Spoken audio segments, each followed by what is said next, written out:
ಎಲ್ರಿಗೂ ನಮಸ್ಕಾರ.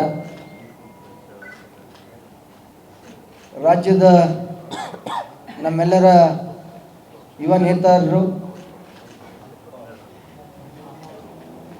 ರಾಜ್ಯದ ಯುವ ಘಟಕದ ಅಧ್ಯಕ್ಷರು, ನಮ್ಮ ಪಕ್ಷದ ಮುಂದಿನ ಭವಿಷ್ಯದ ಆಶಾಕಿರಣ ನಿಖಿಲ್ ಕುಮಾರಸ್ವಾಮಿರವರ ಒಂದು ಜನರೊಂದಿಗೆ ಜನತಾದಳ ಕಾರ್ಯಕ್ರಮದ ಎಲ್ಲ ವಿಚಾರವನ್ನು ಹುಣಸೂರು ಕ್ಷೇತ್ರದ ಶಾಸಕರು, ನಮ್ಮ ಯುವ ನಾಯಕರು ಆದಂಥ ಹರೀಶ್ ಅವರು ಈಗಾಗಲೇ ತಮಗೆ ತಿಳಿಸಿದ್ದಾರೆ.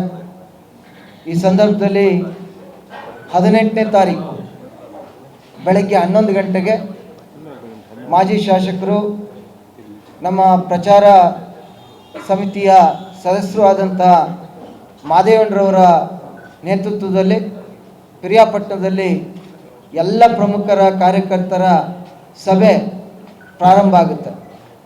ಅದು ಮುಗಿದ ನಂತರ 22ನೇ ತಾರೀಕು KR ನಗರದಲ್ಲಿ ರೇಡಿಯೋ ಮೈದಾನದಲ್ಲಿ ನಮ್ಮ ಅಧ್ಯಕ್ಷರುಗಳಾದಂತಹ ಹಂಪಾಪುರ ಕುಮಾರ್ ಮತ್ತು ರಾಜಣ್ಣರವರ ನೇತೃತ್ವದಲ್ಲಿ ಎಲ್ಲ ಕಾರ್ಯಕರ್ತರ ಸಹಕಾರ, ಮುಖಂಡರ ಸಹಕಾರದೊಂದಿಗೆ 4 ಗಂಟೆಗೆ 22ನೇ ತಾರೀಕು ಕೃಷ್ಣರಾಜನಗರದಲ್ಲಿ ನಡೆಯುತ್ತೆ. ಅದರಲ್ಲೂ ಕೂಡ ನಿಖಿಲ್ ಕುಮಾರಸ್ವಾಮಿಯವರು ಭಾಗವಹಿಸ್ತಾರೆ.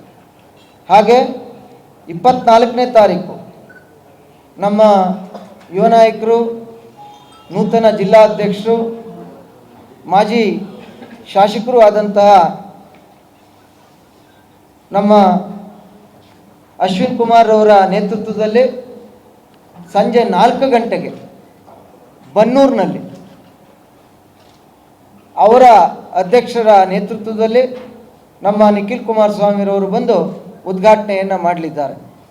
ಅದೇ ರೀತಿ 25ನೇ ತಾರೀಕು ಹುಣಸೂರು ಕ್ಷೇತ್ರದ ನಮ್ಮ ಶಾಸಕರಾದಂತಹ ಹರೀಶ್ ಅವರ ನೇತೃತ್ವದಲ್ಲಿ ನಮ್ಮ ನಿಖಿಲ್ ಕುಮಾರಸ್ವಾಮಿರವರು ಬೆಳಗ್ಗೆ 11 ಗಂಟೆಗೆ ಹುಣಸೂರಿನಲ್ಲಿ ಉದ್ಘಾಟನೆಯನ್ನು ಮಾಡಲಿದ್ದಾರೆ. ಸ್ನೇಹಿತರೆ, ಇದ್ರ ಜೊತೆಗೆ ಇನ್ನು ವರ್ಣ, ಹಾಗೆ ಚಾಮುಂಡೇಶ್ವರಿ ಮತ್ತು ಕೋಟೆ, ಅವು ಮೂರನ್ನು ಕೂಡ ದಿನಾಂಕವನ್ನು ನಿಗದಿ ಮಾಡಲಿದ್ದೇವೆ.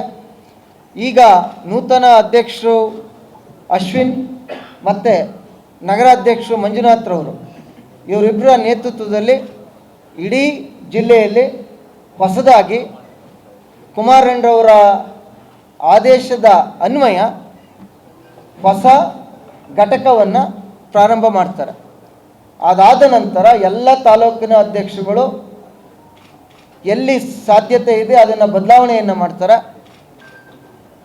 ಮತ್ತು ಹೊಸ ರೂಪವನ್ನು ಕೊಡುವಂಥ ಕೆಲಸವನ್ನು ಮೈಸೂರು ನಗರ ಮತ್ತು ಜಿಲ್ಲೆಯಲ್ಲಿ, ಈ ತಾಲೂಕಿನಲ್ಲಿರ್ತಕ್ಕಂಥ, ಈ ಜಿಲ್ಲೆಯಲ್ಲಿರ್ತಕ್ಕಂಥ ಎಲ್ಲ ನಿಷ್ಠಾವಂತ ಕಾರ್ಯಕರ್ತರ ನೇತೃತ್ವದಲ್ಲಿ ಪಕ್ಷವನ್ನು ಕುಮಾರಣ್ಣರವರ ಆಶೀರ್ವಾದದಿಂದ, ದೇವೇಗೌಡರ ಸಾಹೇಬರ ಮಾರ್ಗದರ್ಶನದಲ್ಲಿ ಮತ್ತೊಮ್ಮೆ ಪುನರಾರಂಭ ಮಾಡಿ ಈ ರಾಜ್ಯದಲ್ಲಿ ಸಮ್ಮಿಶ್ರ ಸರ್ಕಾರವನ್ನು ಮೈಸೂರು ಮಹಾನಗರ ಮತ್ತು ಜಿಲ್ಲೆಯಿಂದ ತರುವಂಥ ಎಲ್ಲ ರೀತಿಯ ಪ್ರಯತ್ನವನ್ನು ಪ್ರಾಮಾಣಿಕವಾಗಿ ಮಾಡ್ತೇವೆ ಅನ್ನುವಂಥ ವಿಚಾರವನ್ನು ನಿಮ್ಮ ಮುಂದೆ ಹೇಳಲಿಕ್ಕೆ ಇವತ್ತು ನಾವು ಗೋಷ್ಠಿಯನ್ನು ಕರೆದಿದ್ದೇವೆ. ವರ್ಣ, ಚಾಮುಂಡೇಶ್ವರಿ, ಚಾಮರಾಜ, ಕೃಷ್ಣರಾಜ, ನರಸಿಂಹರಾಜ ಮತ್ತು ಕೋಟೆ, ಈ ದಿನಾಂಕಗಳನ್ನು ಆದಷ್ಟು ಬೇಗ ನಿಮ್ಮ ಮೂಲಕ ಜನರಿಗೆ ತಿಳಿಸುವಂಥ ಕೆಲಸವನ್ನು ಮಾಡ್ತೇವೆ. ಸರ್,